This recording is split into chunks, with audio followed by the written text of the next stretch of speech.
During the Battle of Soissons, the attack outlined in 10th Army Order 301 is a continuation of the attack for the purpose of gaining the objective announced for 18 July 1918.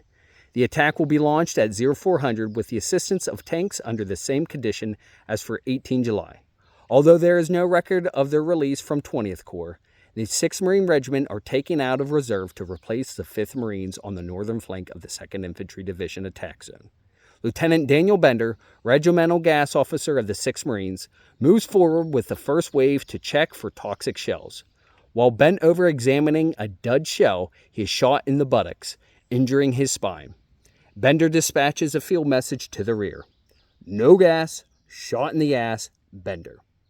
The French 38th Division operating in the sector south of the 2nd ID attacks in a northeastern direction.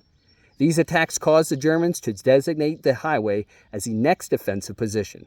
The French 20th Corps liaison officer delivering the attack orders for 19 July is unable to locate the 2nd Division headquarters until 0200. This delay causes the attack originally scheduled for 0400 to be pushed back to 0700. The 1st Battalion, 2nd Engineers, and the 4th Machine Gun Battalion are designated as a division reserve. 28 French tanks are assigned to support the attack.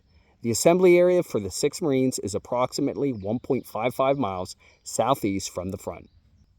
Battalion commanders choose a partially concealed route to the jump-off line, adding another 0.6 miles to the march.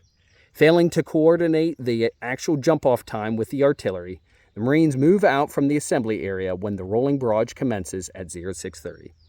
At 0815 from the railway station in Vierzy, Marine Lieutenant Colonel Harry Lee issues his order deploying the regiment.